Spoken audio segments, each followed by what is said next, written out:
Je suis franco-britannique, j'écris dans les deux langues et je suis venue assez tôt à l'écriture, à l'âge de 10 ans.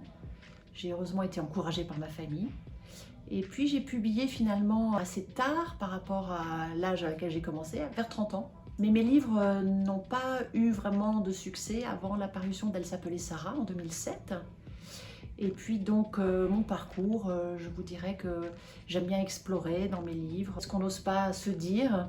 J'aime bien sonder la noirceur de l'âme humaine, mais j'ai appris depuis peu à aller vers la lumière. Et donc ce nouveau livre va vers la lumière. Voilà.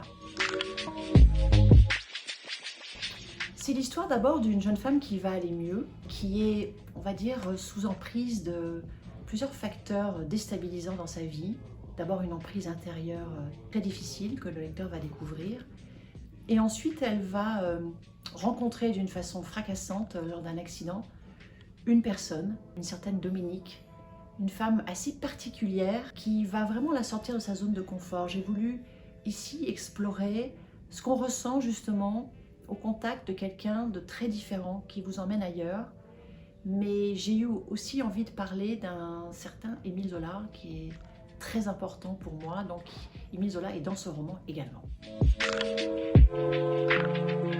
Pour tout vous dire, je n'avais pas du tout prévu vraiment de le faire rentrer dans ce livre et c'est lui qui est venu frapper à ma porte en fait, dans ce lieu intérieur où j'écris. Quelqu'un toquait avec beaucoup d'insistance et donc je me suis levée pour aller voir qui me dérangeait dans mon travail et c'était un gros monsieur barbu avec des besicles. Et j'ai reconnu Émile Zola et il m'a dit « Mais Tatiana, je dois être dans ton livre ». Et j'ai répondu « Mais Émile, comment et pourquoi? Je ne vois pas comment je pourrais te faire rentrer dans ce livre ». Il m'a dit « Mais réfléchis Tatiana, la mémoire des murs, un de tes sujets préférés ». Et donc tout d'un coup, j'ai compris comment et pourquoi Émile Zola allait s'immiscer dans ce roman. Donc je rassure tout de suite mes lecteurs, ceux qui n'ont pas lu Émile Zola n'ont pas besoin d'aller se précipiter sur toute la série des Rougon-Macquart, puisque Candice, ma jeune héroïne, n'a jamais lu Émile Zola non plus. Elle en garde d'ailleurs des souvenirs un peu ennuyeux. Mais il entre dans ce livre par la voix de sa vie intime, de sa vie personnelle, dont finalement les gens savent très peu. Et donc moi, en fait, mon but, c'est qu'à la fin de la lecture de mon roman, que mon lecteur ou ma lectrice n'ait qu'une envie, se précipiter sur les œuvres d'Émile Zola. Alors d'abord, ce roman est venu au monde d'une façon très particulière. En 2020, rappelez-vous, c'était il n'y a pas très longtemps, nos vies se sont arrêtées. Et moi, je venais de faire paraître un roman qui s'appelait Les Fleurs de l'ombre, toujours chez Robert Laffont, et tout a été stoppé. Je n'ai pas pu faire ma promotion, je n'ai pas pu partir à la rencontre de mes lecteurs, puisque nous étions enfermés chez nous et que les librairies étaient fermées. Donc du coup, j'ai fait la seule chose qui m'a semblé bénéfique de faire, c'est-à-dire écrire. Et donc je me suis retrouvée à ma table de travail beaucoup plus tôt que prévu. L'idée d'un polar assez manichéen où une femme inquiétante et déstabilisante mange entre guillemets une autre plus fragile. Mais plus je m'avançais dans ce livre, plus je me suis rendu compte que finalement ça ne m'intéressait pas, que ça avait déjà été fait, que c'était finalement assez redondant ce thème de vampirisation. Et donc du coup je me suis plutôt intéressée à l'emprise d'une autre façon. Je vous ai dit tout à l'heure que mon héroïne Candice, elle a déjà l'emprise d'une souffrance intérieure qu'on va découvrir. Et puis cette femme qui rentre dans sa vie, qui est, c'est vrai, très différente, déstabilisante aussi, mais ce qui m'a intéressée ici, c'était d'étudier justement cette zone de confort.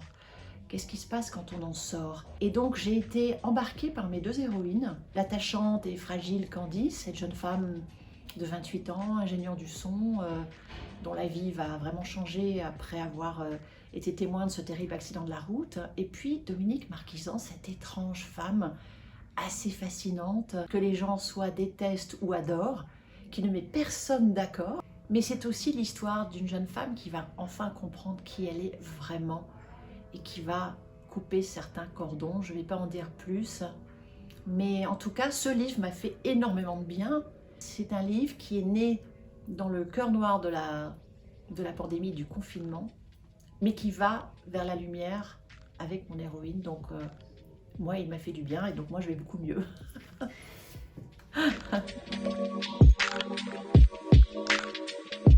Alors c'est vrai que la mémoire des murs fait partie des obsessions primordiales de tous mes livres, où je pense que je serai toujours absolument fascinée par l'empreinte des lieux, et plus je m'en approche, moins j'en sais bizarrement.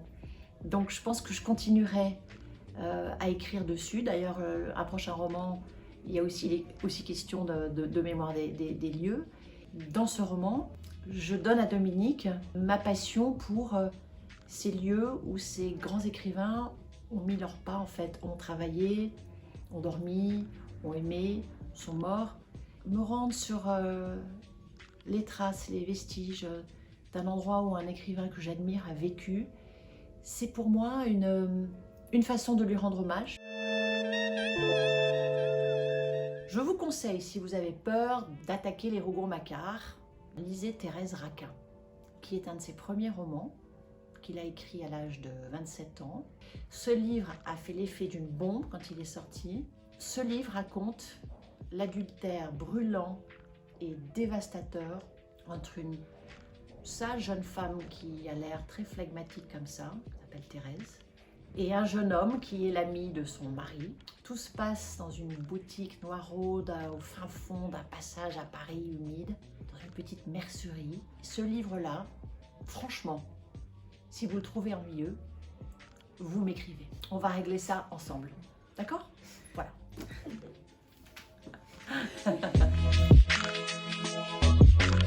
Alors moi, la Maison de la Presse, c'est une histoire, on va dire plutôt de vacances pour moi, puisque c'est toujours sur mes lieux de vacances que j'y vais. Et quand j'étais petite, j'allais dans les maisons de la presse de l'endroit où je passais mes vacances, donc le Pays Basque.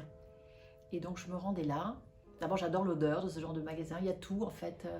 Il y a non seulement les livres, évidemment, passion pour la romancière en herbe que j'étais, mais aussi toutes sortes de choses, des cartes postales, des objets pour écrire, des enveloppes, des magazines, il y a tout.